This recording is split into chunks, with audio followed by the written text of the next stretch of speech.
Hello, everyone. Welcome.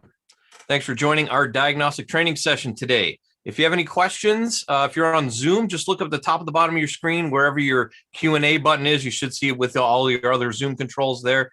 Just hit the Q&A button. It'll open up another window. You can then type in your question, submit it, and I will get to them at the end of the session. If you're watching live on YouTube, you can feel free to use that live chat function on there and just type your question in the chat, and I'll get to those at the end as well. So my name is Jason Gabrinas. I'm one of Snap-on's national diagnostic technical trainers. Been in the training department the last 8 years, traveling around North America, helping techs and shop owners get the most out of their diagnostic equipment. Before that, it was a couple years as a diagnostic sales rep with Snap-on. So 30 different Snap-on franchisees I worked with, as well as the shops that they serviced in order to help everyone get the most out of their diagnostic needs. Before that, it was 8 years at Subaru. I was I guess I became the diagnostic guy in the shop over time. Always ended up with those drivability problems, the intermittent problems, the weird wiring issues that would seem to pop up on those cars. And that's really where I cut my diagnostic teeth, was trying to figure out all these weird head scratcher cars that would come in. Then before that, a bunch of other miscellaneous wrenching jobs. Been a little over 25 years under hood experience for me. So our topic today is ignition testing for techs. We're going to do a real high level of how an ignition system works, talk about primary and secondary ignition, walk through a few different tests that we can do. And then we're going to go show you how to hook up some of those probes to your equipment. Because I always get asked this, right? So great, we have all these probes that we can do all these tests that we're going to talk about, but how do I even connect them? How do I connect them to the tool? And then we'll go on the tool and see how we would navigate through the software to do that as well. So if we think about an ignition system, when we're talking about really anything ignition related, it's going to be a primary side and there's going to be a secondary side of our ignition system. Now for the primary side, inside the ignition coil, we have a primary coil and a secondary coil. And we'll talk a little bit more about that in a second. But anything attached to the primary coil, and then anything that controls the ignition system, so the computer, the ignition control module, any pickup coils or cam sensors or crank sensors, any of that is considered part of the primary circuit on the ignition system. And then when it comes to the secondary circuit, well, that is anything coming out of the secondary part of the coil all the way up until the spark plug. Now it can be fairly complex, like we have in this picture here. So it goes from the coil down the coil wire in the middle of the distributor cap, and then out through the rotor to the corresponding plug wire, down the plug wire into the spark plug. They don't have a whole lot of those around nowadays. Maybe on like a Chevy Vortec, or I think some of the Dodges still use this type of system, similar, well, at least without the cap and the rotor. But nowadays, most of them are going to be coil on plug, right? So you're going to have your secondary coil, and then maybe a little spring for contact, and then it goes right into that spark plug and out. So it's far less complex, way fewer moving parts, but we can still have those failures, and we want to be able to examine those. And that's why ignition system testing is still pertinent in this day and age, even with coil on plug vehicles, because we know, I'm sure if you've been around even a little while working with ignition, coils can fail. Even nowadays, brand new, 10,000 miles on a car, you could have a failed coil. So drivability issues, definitely good for ignition testing. And then, of course, if I have a failed coil or a failed plug or something of that nature, we can test it without taking it apart. So ignition coil really works on this principle called mutual induction. So that's the transfer of energy from one coil to another when they're close together. So we have this cutaway here, and we have a conductor in the middle. Usually it's iron. And there's one coil connected to the voltage source. That'd be called your primary winding. So that's over here on the left. And you see how it has a small number of turns. We have 10 turns of copper wire around this conductor. And then the second coil is connected to another circuit, and that's called the secondary winding. And that, in this case, considerably more turns. It is going to be considerably more turns. But in this case, we have 10 turns on the primary and 1,000 turns on the secondary, which gives us 100 to 1 difference, right? So 10 times 100, that gives us 1,000. So we charge up this coil, and then it'll generate a magnetic field. When that magnetic field collapses, when we remove the voltage on this side, it transfers over. Due to that step up in the number of windings, it also steps up the voltage. So if we have 14 volts and 14 amps coming in, that gives us 190 watts overall. When it transfers over, due to that difference in the windings in the coil, the 1,000 turns, we still have the 196 watts. That stays constant. But the 1,400 volts, it goes from 14 volts to 1,400 volts, so it multiplies by a factor of 100. And then we have 14 hundredths of an amp coming out. So the amperage gets divided by a factor of 100. So voltage goes up, amperage goes down, and that's how we can get 10,000, 20,000, 30,000 volts out of a coil with just 12, 13, 14 volts coming in. So it depends on how many windings are in the primary versus the secondary, how much that steps up there. All right. So here's a little video we have that simplified ignition system. So we have our switch here. As soon as we turn that switch on, we start what we call dwell, where it's charging the primary coil. As that primary coil charges, it generates a magnetic field. We remove the voltage, magnetic field collapses, transfers all that energy across, and then that gives us enough oomph to cross that spark plug gap. And then it starts all over again next time it fires. So I thought that was a cool little animation that explains it. And because of the close proximity between the two coils means that we can also test either side of that system. So here on the screen, I have a primary and a secondary ignition on the same coil at the same time. So green line is going to be the secondary ignition probe. And then the yellow line will be our primary ignition probe. Now you see how we have, this is where dwell starts, where it starts charging the coil. And then we can see we get a little bump here. And then when it releases and it fires, we have the firing line here. And then we have a firing line down here on our primary voltage. Then our spark line comes out and our spark line comes out. And then we have these coil oscillations over here where it's recovering voltage at the end. So we can see how they can compare to each other. You do get a bit more detail in this in the secondary because the voltage is so much higher, so we can have those little differences. On the primary, it's really just 16 volts or so at the peak there versus over 60,000 volts, 60 volts on that side, right? So there's a big difference in the way the patterns look, but you can see how everything lines up. So that's handy. Say I'm working on, I remember it was a Ford Edge I was working on one time. And that's a transverse mounted 6-cylinder. So the 3 coils in the front, really easy to test. We can do secondary ignition testing pretty easily on those. On the back, it's underneath the plenum and it's kind of underneath the firewall as well. So that way I can't really test those easily. So in that case, I would use a primary test in order to see what was going on. So we'll be able to see the relationship between the primary and the secondary there. So once we've decided we want to test the ignition system, well, first off, we need some tools. We need a scope capable of ignition system testing. If you have a snap-on scope, it's built right into any of our tools with scopes in it. You can do at least single cylinder ignition testing. So Vantage, Modus, Triton, and also on the Verus and the Zeus and the Verdict are able to do ignition testing. Now, if you want to do a little bit more advanced ignition testing, like some of the things we might talk about tonight, you need one of the tools with the 4-channel scopes. That'd be a Zeus or a Verus, or maybe an old Modus, like 1st or 2nd generation Modus. Those all have an ignition scope capability built into the tool. So really just reliably for nowadays, it's just anything with Windows-based tools will have that 4-channel on the top with a built-in ignition scope. We can test ignition with any of the tools, as I said, but with specific ignition tests, we need to use one of the 4-channel tools. So what else do I need? I need some accessories. So in order to test ignition, it's good to have this inductive sync probe that tells the tool where cylinder number 1 is and has that funny looking D-sub connector on it that plugs in the top of that 4-channel scope that you may have seen before. So that's what plugs in there. At a bare minimum to test ignition, secondary ignition, we need to use this adapter cable right here. And as I said, we'll talk a little bit more about how to hook all this up in a few minutes. But we have this wire here, and it comes with the capacitive probe as well. This capacitive probe is useful for spark plug wires. You hook it around the wire and it reads the signal. You can also unscrew the top of it, and you can use it on a coil-on plug as well. And I'll talk about that more in a minute. But we need this at a minimum to adapt any of the accessory adapters to the tool. So it has this RCA plug down here on the end, and then it adapts into the tool. Also have multitude of we call stick or flag pickups.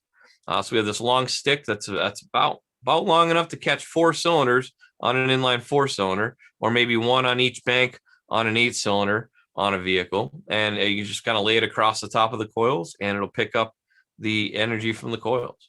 We also have these flag pickups. As far as the most economical way to get into secondary ignition testing with coil on plug vehicles, this is definitely the way to go. As far as dollar out of pocket, this is way lower than many of the alternatives. So they're available in singles, doubles, and triples. And then you can see we have a male end and a female end here, and we can daisy chain them together for however many we need for whatever we're testing.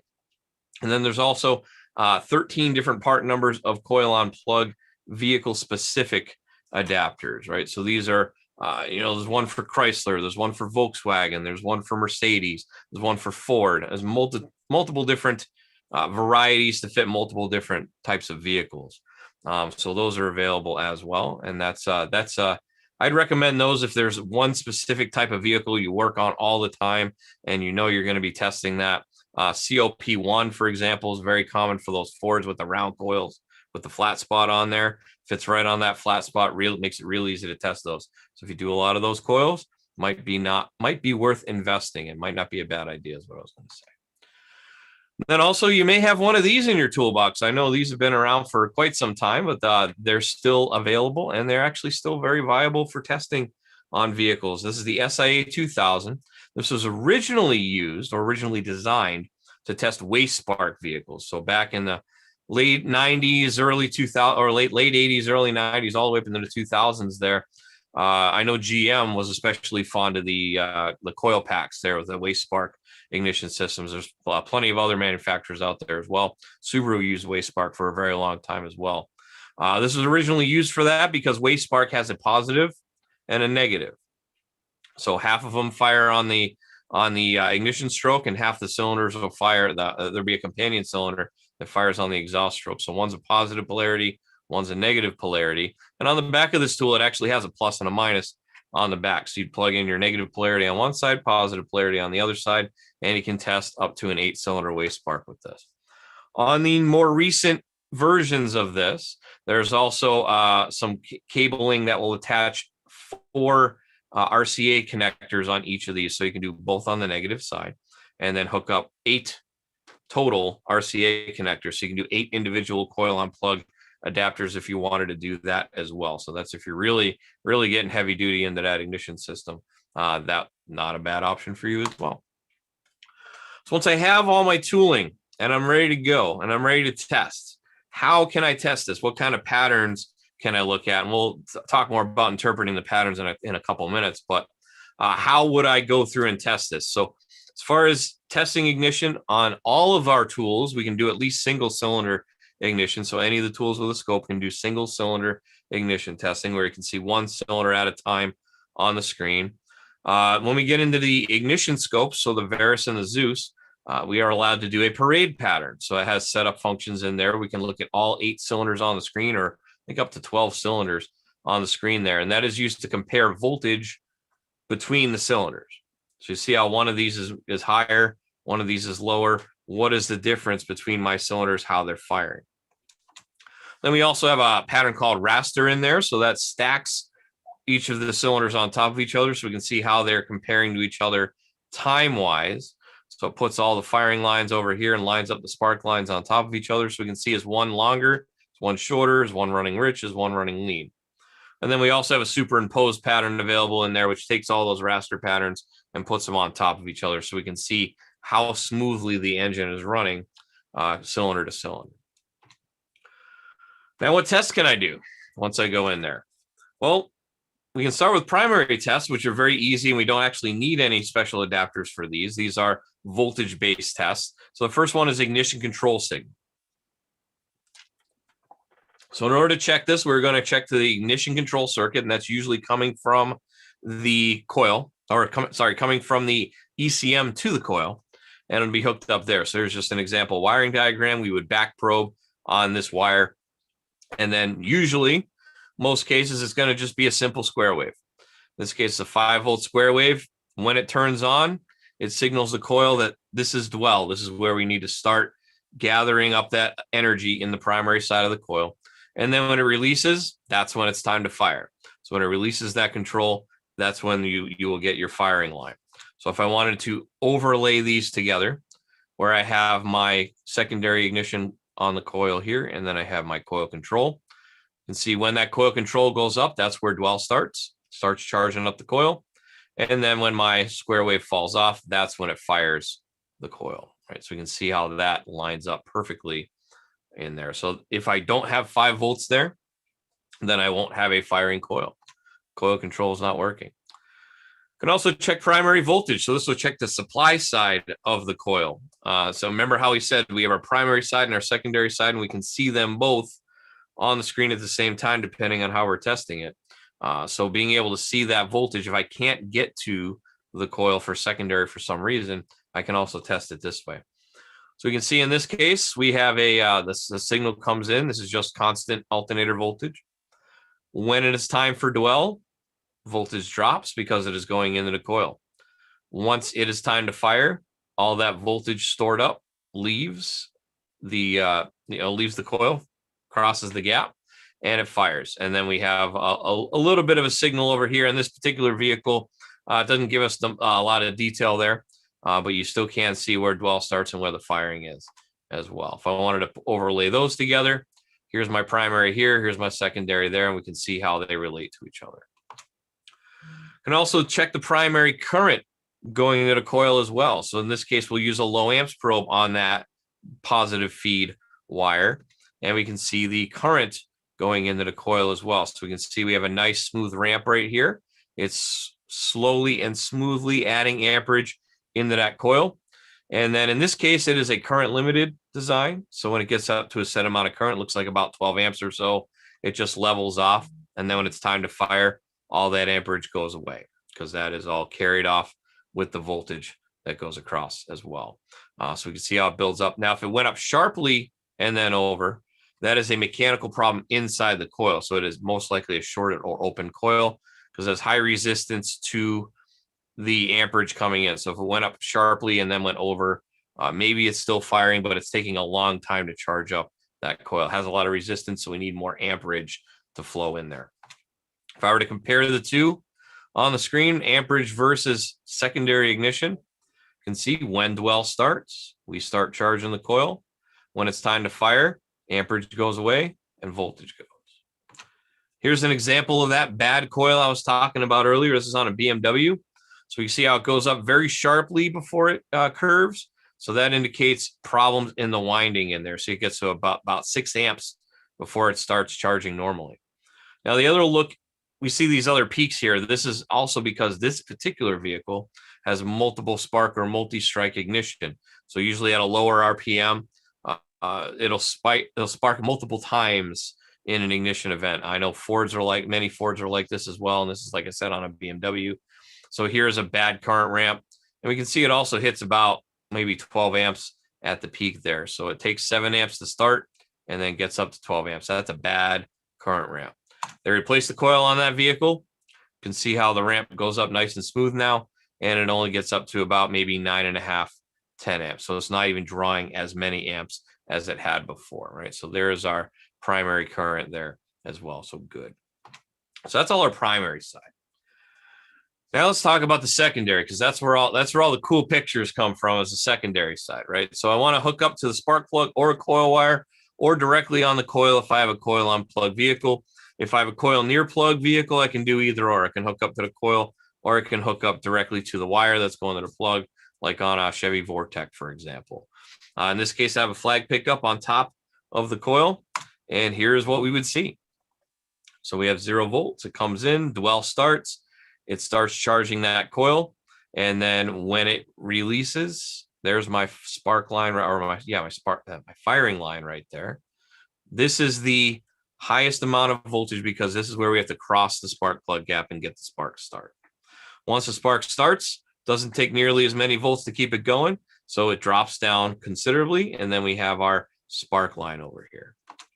So as I said, we've been talking about the anatomy of the ignition pattern. So here's that dwell section, like I said, where it starts charging the coil, primary side. Then it fires that spark, crossing the spark plug gap. And then we have the spark line, which is the spark actually occurring. The combustion occurs in this area. Then depending on how efficient the coil is, we may have these extra oscillation lines over here that is getting rid of the extra voltage that's inside that coil that's left over from our spark event. If it's very efficient, you really won't see much at all as far as these wavy lines here. Or if it's not very efficient, it uses just some of the spark and then it doesn't release, or it needs to release the rest of that voltage. That's what I'm trying to say there. Well, getting tongue-tied today. So when I'm looking at a pattern, what should I be looking for? Well, first off, that we had that high firing line, right? We see that's the first thing we see on the screen.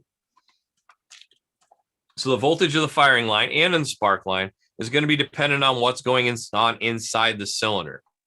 So relative to each cylinder, if I'm looking at multiple cylinders on the screen, a higher firing line could indicate a few different things.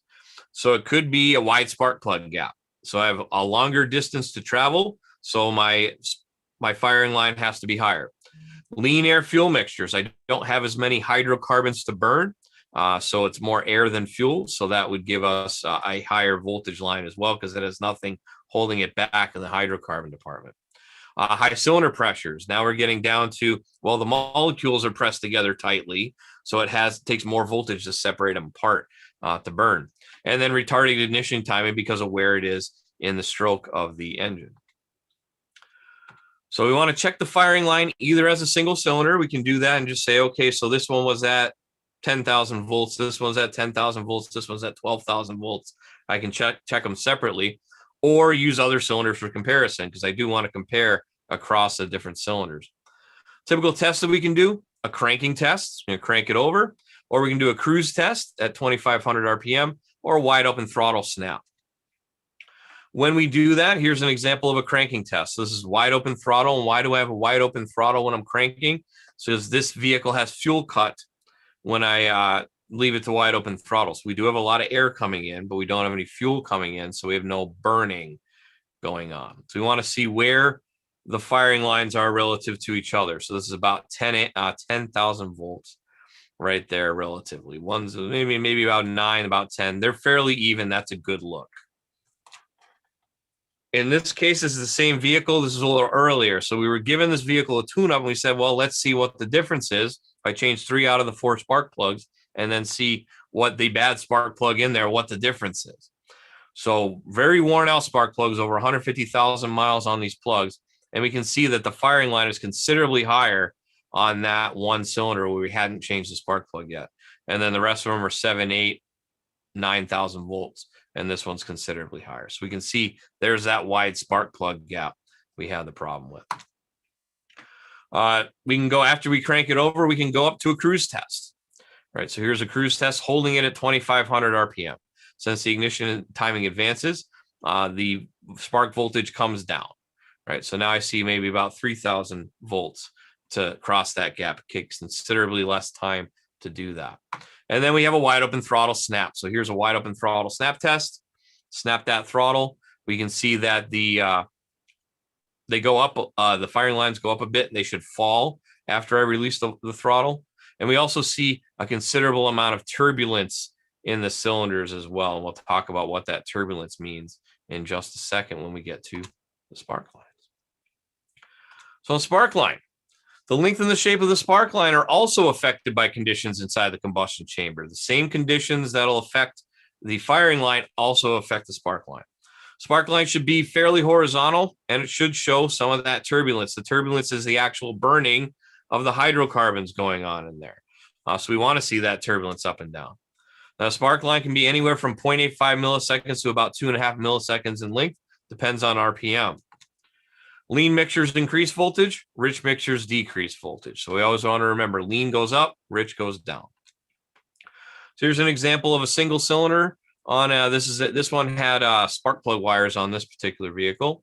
And we can see the firing line goes up, spark line goes out. That is a good pattern. This was a known good vehicle. So we can see how it's flat, and there's a little bit of turbulence, but there's not a lot going on. This was at idle. Then we leaned out the cylinder. took and clamped off the fuel line coming in. So it starved the vehicle a little bit. And then we can see how it leaned out a little bit. That way we can see how the line went up there. So it was okay for a little while, but then when it ran out of the good fuel mixture and it started getting leaner and leaner, it went up.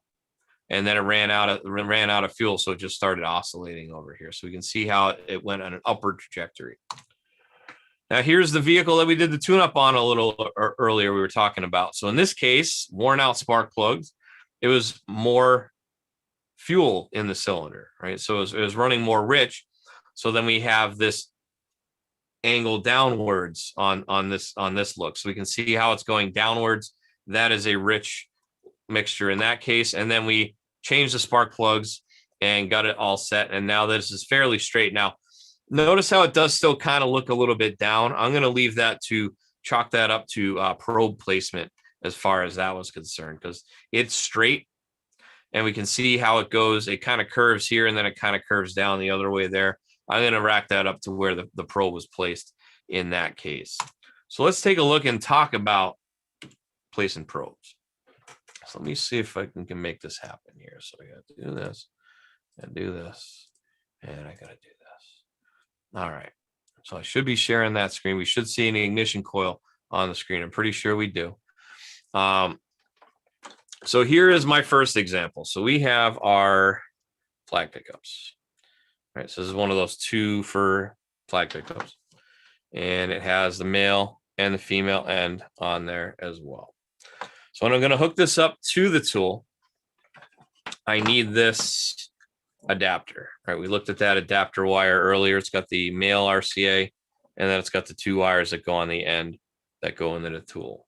So I'm going to take this male RCA, I'm going to hook it up into the female RCA, and then I can set these on the coil.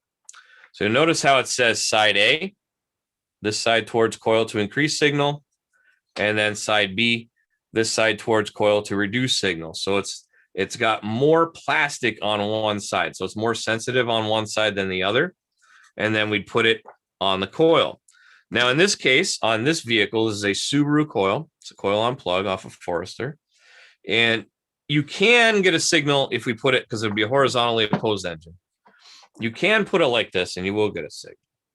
You get a better signal, though, in this particular case, if we go off to the side. Right, so if you put it right here, so this would be a horizontally opposed engine, I'd slide it in right above it, and you actually get a really good signal going this way. If you go to the other side of the coil, you do not get a signal pretty much at all. There's this very, very weak signal on the other side. So it really depends on where the coils are inside this, inside the coil. So right here, it's right on top of it, you can see the metal right there on the coil.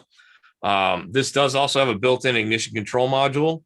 At least a little bit of an ignition control module. So that's why you can't get a pattern on certain spots, because it won't allow you to see the voltage through there. Some vehicles like Nissans, I know for sure, have that built-in ignition control module in there. You cannot get a secondary pattern on those types of vehicles. So you always want to make sure you're checking the wiring diagram to be sure what's going on with that vehicle. So I get lots of phone calls on that. Hey, I checked out the ignition on this car and I can't get a pattern on it. And then almost always you check and look at the wiring diagram and it says, yeah, it's built in with a built-in control module. So lots of cases you can't. Now, also alternatively, we have this guy right here. This is the plug wire adapter. All right, so we can slide that up, slip it around a plug wire, or you can actually unscrew this. And there's a little brass nub on the top.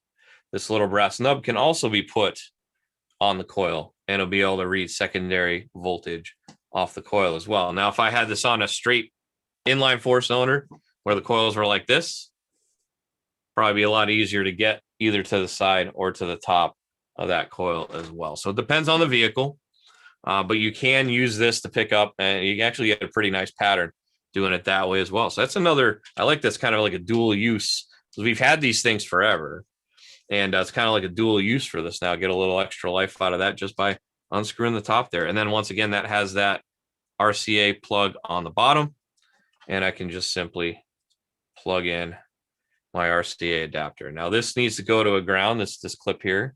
She needs to find some sort of a ground real close to the, because it's not a very long cable. Just find a ground real close, clip it in, and you should be good to go. And then the other end should be pretty clear, because we have a yellow channel goes into the yellow connector, and then the black one goes into the black connector. All right, and then we'll be able to hook up on the scan tool and make that happen. So now when I go to my scan tool, I need to be able to check my ignition. All right, so easiest way if we're going to do it in any of the tools is we can go into guided component tests, pull up a vehicle, pull up the ignition system, and look at it that way. So if I go into guided component tests here, let me just go to my 2012 BMW.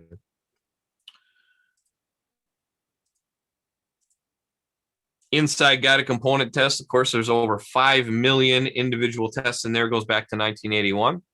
I'm going to pull up my engine system here. And I'm going to go to ignition tests.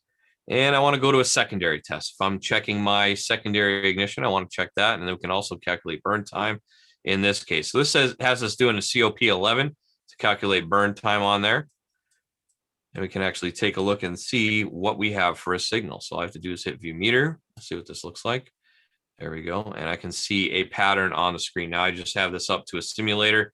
Looks kind of funky right now, but it'll look a little bit better when we go to my ignition scope, because I have it set up for that actually. But in this case, you get a pattern on the screen, and this will be using that secondary ignition adapter as well.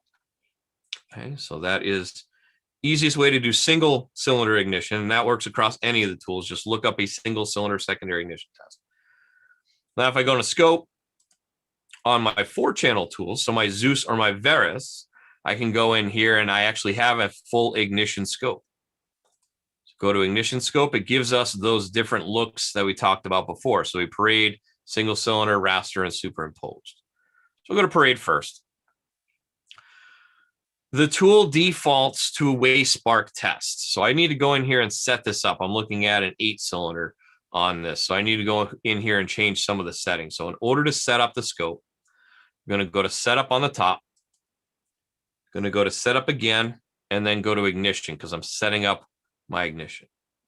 Gives us all my ignition options. I want to set this to standard because I'm looking at a standard ignition. I want to set this to the number of cylinders I'm looking at. So let's say in this case, it's 8. Can look up to 12. When I open one of these windows, you want to hit the back, not the exit. If you hit the exit, it closes the whole thing down, and then you have to start diving through all the different menus again. If we hit back, it just brings us back here. Then we want to choose the firing order of the vehicle. So it has all of the combinations we could possibly need. In this case, I'll go to 1-843-6572, your standard small block Chevy. Go back. And then it'll tell us, we need to tell the tool, is it hooked up on a coil or is it hooked up on a plug, in order to know where cylinder 1 is. So that is that RPM adapter that we were talking about earlier. You can clip it around the number 1 cylinder plug wire if you have a plug wire, or you can plug it around the control side of a coil on plug, and that'll also give it a number 1 cylinder.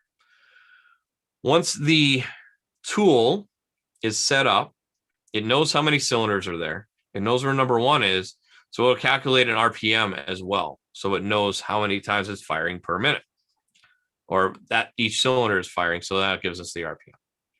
So if I hit exit, we can now see I have my 8 cylinders on the screen. Underneath, I have my firing order, 1, 8, 4, 3, 6, 5, 7, 2 goes across. And then I can compare, is 1 higher, is 1 lower? Now in this case, it's a simulator, puts out the same exact signal every single time, so I don't see any difference in between. But if it was a real live car, you might see one's higher, one's lower, and we can see what the spark lines are doing as well. Automatically sets it up for us. So that's parade. I can go down here and I can change to my different looks. So let's go to cylinder now. So cylinder works a little bit differently than how single cylinder we were talking about earlier works. Single cylinder, you have to hook up to each individual cylinder one at a time. In this case, I was already on parade. I already had all my cylinders hooked up. Now, if I switch over to this, I can cycle through my cylinders individually by going down here on the bottom. We have this little probe here, and we can cycle through the cylinders. So there's cylinder 1, There's cylinder 2, there's cylinder 3, etc. Once again, you're not going to see that change with the simulator, but in a real vehicle, you would see it change from cylinder to cylinder. Now, if I go down here again, I can go to raster. And that gives us our stacked on top of each other so I can see the differences in my firing lines once again, or my spark lines. Once again, the spark lines all look the same because, well, it's the same signal. Once again, it is that simulator. Now, you may be looking at these and saying, hey, these are a little close together. It might be kind of hard to see some variances in there. So I can go to my setup again, go to traces, choose trace 1, and then I get a choice for raster spacing in here too. So I can space them further apart, get them closer together. If I go all the way down, I get my superimposed look down there at the bottom. All right, so that is raster.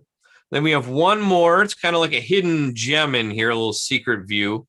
If I go into setup and I go to view, I can then display my digital KV. So this gives us a numerical value to what we're looking at versus the pictures. So if you wanted to see just firing voltage, how high is that firing line? Where does my spark line jump out? And then how long is my spark duration from cylinder to cylinder? So if you were wanting to, maybe it's like a high performance shop or something like that, you wanted to check out, make sure cylinder to cylinder performance is good, you can use this view. You can actually print this out, share it as well with a customer. So that might be something useful for you. So that's all built in inside of the ignition scope inside the vehicle. Now, if I'm going to go back to view and turn that off, we can also turn on RPM. Some of you may have that on already if you messed around with the settings. You have RPM. You can also turn the grid on and off from here. And we can also invert the colors to make it easier to see in certain light conditions. So that is the high-level overview of ignition. We added in, as we see, that how do I hook up these connectors? So hopefully you got a little bit of useful knowledge that one because it's the first time we've done this in that way. So let's go back to over here and let's talk about next week.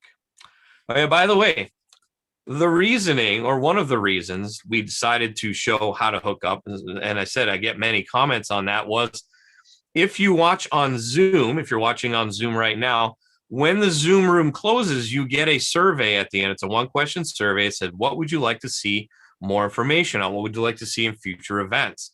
So that enables you to say, well, I would like to see, how do we hook this up? So I did actually get a few comments on that a few months back, and that's why we developed and added that in. So if you have any suggestions or anything you would like to see, you can definitely leave those on the survey. Like I said, it's a one-question optional survey at the end if you're watching on Zoom. If you're watching on YouTube, I guess you could add a comment. That would be fine too. Say, hey, I'd like to see something about this, and we take a look at the comments as well. So next week, we are talking about thermal imaging, how you can use it to diagnose a vehicle, and it is more than just electrical problems. How do I check leaks? How do I check brakes, wheel bearings? How do I do just a overall inspection on a vehicle? You can use a lot of it with the thermal imager. So we're going to talk a little bit more about that next week. Same time, same place, 6 and 9 Eastern. We live stream the early session, 6 p.m. Eastern session to YouTube, and then the late session goes to Facebook. So you can join us in any of those platforms to be able to get your training in for the week. So hopefully you enjoyed this, and let's look at some questions. And while I look at questions, we talk about my buddy Al too. Don't see any questions on Zoom. If you do have any questions on Zoom, just make sure you hit that Q&A button, put them in the box, and we'll get to them. I do say I do have a couple on YouTube, so we'll get to those in a second. So my buddy Al, who helps me out on these Tuesday events, he also does some classes on Monday, Wednesday, and Thursday. So he teaches platform-specific training. Mondays is Apollo, Wednesdays is Zeus, and Thursdays is Triton. So it's at the same time as mine. So 5 and 8 Central Time, 6 and 9 Eastern. And he does that live on the tool. So he only does it on Zoom. So that way you can go in and ask questions and things of that nature. So definitely go to snapon.com/OT to register for one of his classes, especially if maybe you got a new Triton recently, because I know we just launched the new Triton D10. That's definitely worthwhile to get in there. We go all the way from setting up your Wi-Fi set up your free Snap-on cloud account so you can share items with customers, all the way through a code to completion on intelligent diagnostics. You can walk through all of that. And Al does an excellent job. He has over 30 years experience with Snap-on diagnostics in general. So definitely a wealth of knowledge there. Paul class is about an hour. Zeus and Triton about an hour and 45 to 2 hours, depending on questions, because he actually goes through guided component tests and the scope functions on the tools as well. So definitely a wonderful course to take. So definitely go sign up for that as well. All right. So let me look. I don't still no questions on Zoom. That's okay. Let's see. So Edward asks on YouTube, so what voltage can Snap-on scope safely handle, specifically when looking at ignition primary or injector signal spikes? So the scope itself is rated for 400 volts. Ignition primary, you really shouldn't see anything over maybe just your, it shouldn't be that big where it's going to cause a problem. We don't need any sort of attenuators with our tools, especially with secondary as well. As secondary has the adapters. And when you're talking about injectors, like for direct injection, yeah, for sure. Like I said, 400 volts DC, we should be good. So depending on what your rating is on that, that's as far as you'd want to go. And then Mr. Lopez says, thank you so very much for the class. And I thank you very much for that comment. So with that, not seeing anything additional. So I would like to take this time to thank you very much for taking time out of your day, spending a little bit of time with us, hopefully increase your diagnostic knowledge. Hopefully you got something out of this ignition class. So definitely appreciate you taking your time. Hopefully we'll see you next week for thermal imager diagnostics. And like I said, if you have any further questions, please feel free, leave a comment on the YouTube video if you'd like. And with that, enjoy the rest of your week. Stay safe out there. And I just got a question. Oh, John says, very informative. Well, thank you, John. I definitely appreciate you attending class. So hopefully we'll see you at some more. With that, enjoy the rest of your week. Enjoy the rest of your day, whatever's left of it. And take care out there.